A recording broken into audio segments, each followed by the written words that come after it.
Today's briefing, Wednesday, November 23, 2022. Inside the Beltway. Domestic INSUM. Geostrategic INSUM. Low-intensity conflict activity roll-up and outlook. White House, nothing significant to report, NSTR. Congress, NSTR.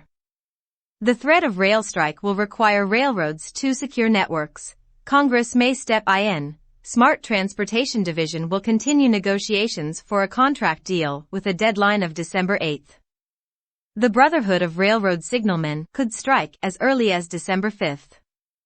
The National Carriers Conference Committee said that some unions are demanding terms that exceed recommendations from the administration, and the threat of a strike will require freight railroads to take steps to secure rail networks ahead of the deadline.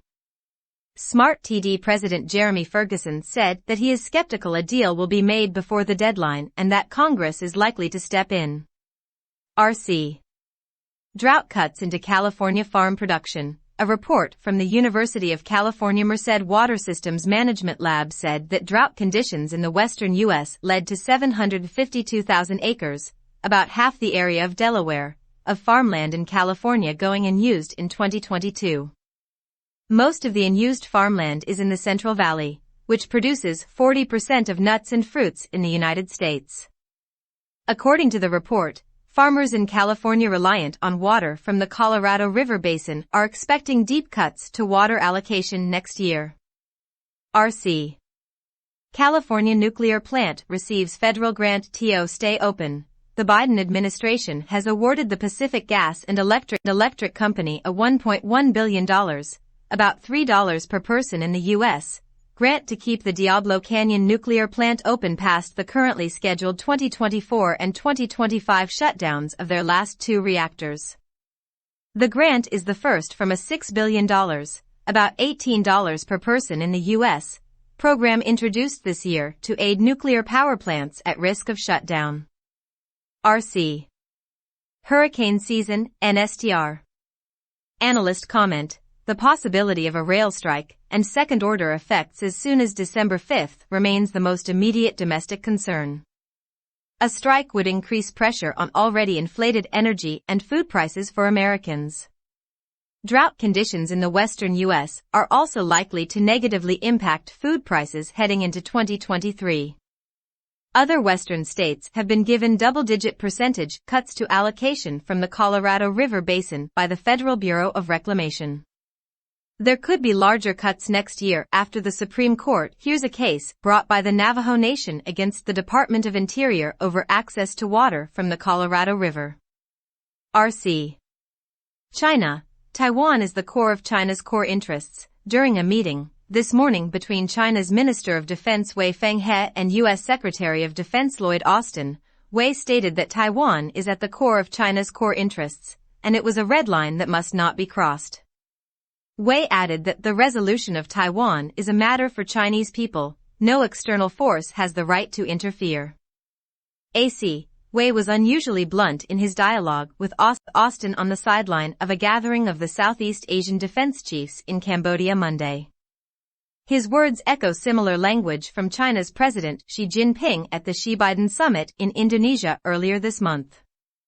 Despite attempts by the Biden administration to de-escalate the tension between the U.S. and China over Taiwan, Beijing is asserting its claim to Taiwan and not matching Washington's conciliatory language.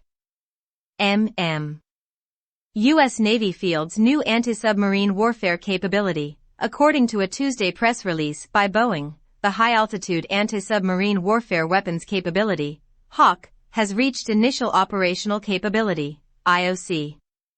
This improvement will allow the P-8 Poseidon maritime patrol aircraft to launch glide-enabled Mk-54 torpedoes from its cruising altitude, approximate 40,000 feet, at extended ranges between 40 to 50 miles.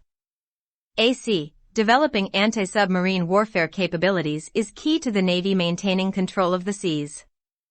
China and Russia have significantly bolstered their submarine fleets specifically to counter the presence of U.S. Navy carrier strike groups. JV. Russia NATO SITREP.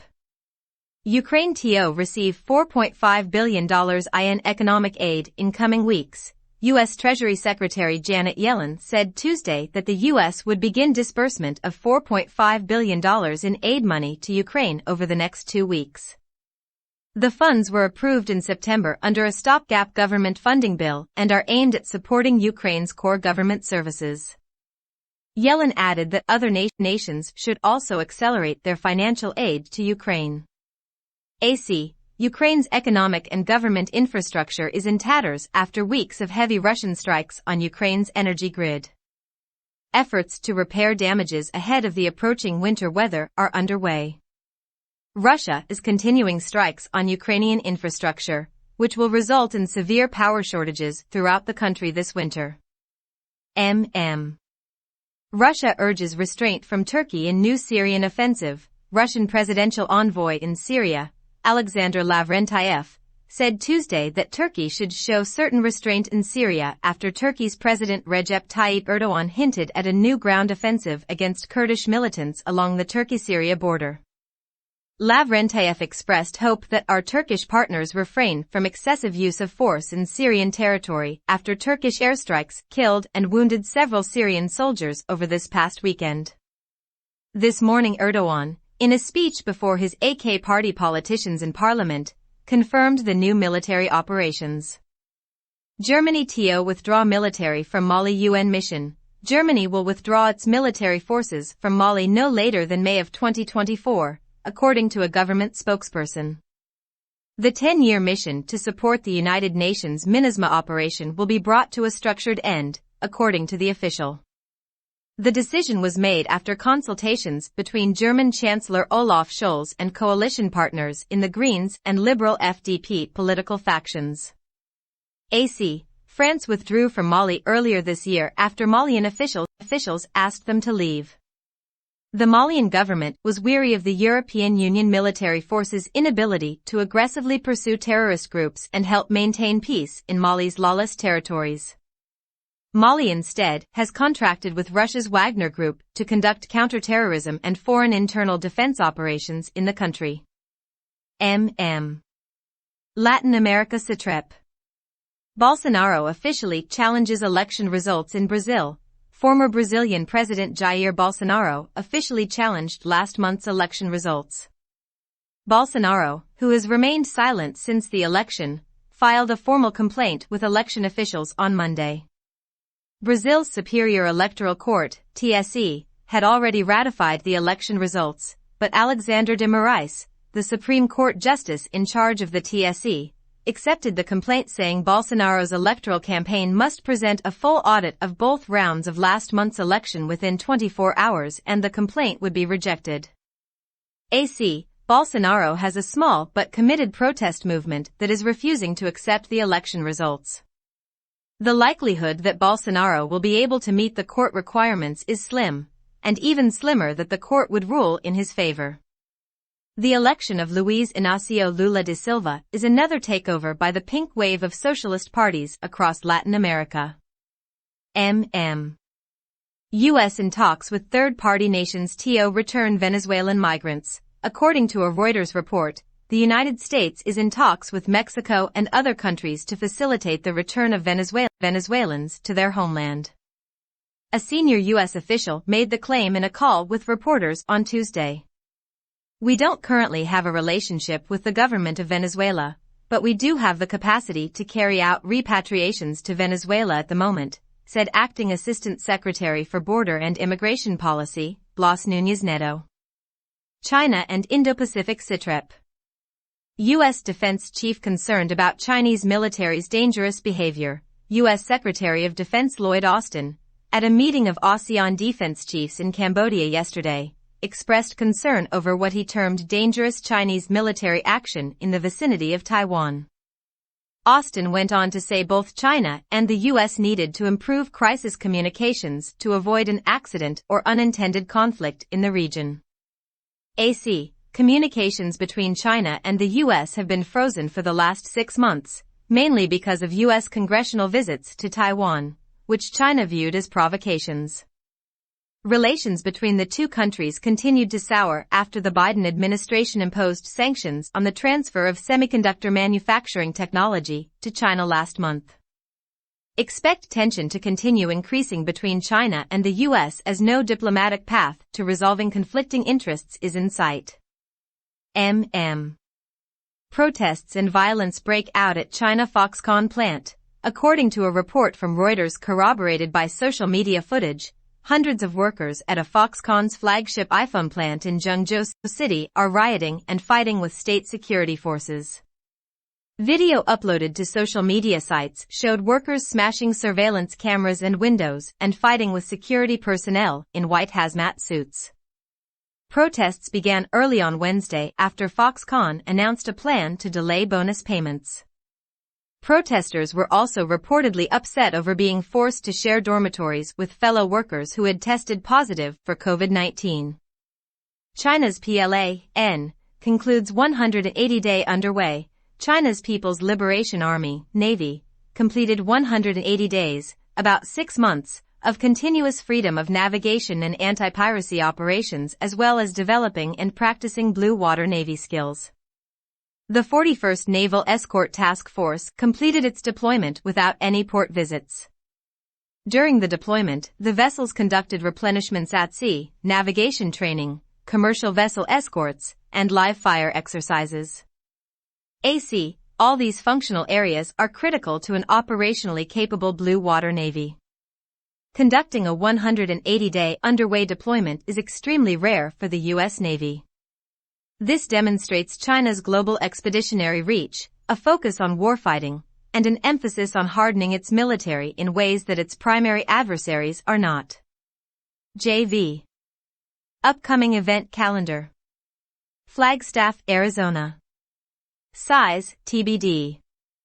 Activity, far-left activists organize No Thanks, No Giving to protest the American holiday and its perceived effect on indigenous tribes in the United States. The event will also be transmitted over the Internet. Location, 1704 North 2nd Street, Flagstaff, Arizona. Time, 16:30, Thursday, November 24th. Los Angeles, California. Size, TBD. Activity, pro-abortion die-in organized by Rise Up for Abortion. Location, 395, Santa Monica Place, Los Angeles, California. Time, 1200, Friday, November 25th.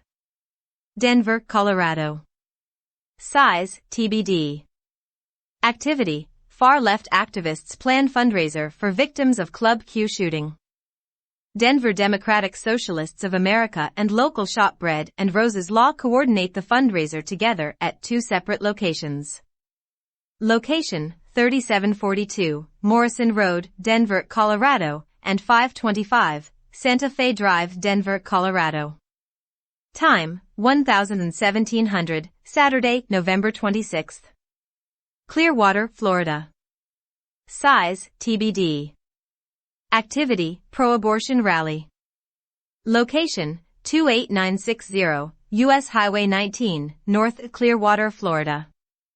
Time, 0800, Saturday, November 26th. Chicago, Illinois. Size, TBD. Activity, pro-abortion rally organized by Rise Up for Abortion. Location, any corner of State and Wacker, Chicago, Illinois. Time, 1200, Friday, November 25th. Chicago, Illinois. Size, TBD. Activity, far-left climate activists coordinate protest Chase Bank for funding Earth-destroying investments. Location, 150 North Michigan Avenue, Chicago, Illinois. Time, 1100, Friday, November 25th. Chicago, Illinois. Size, TBD.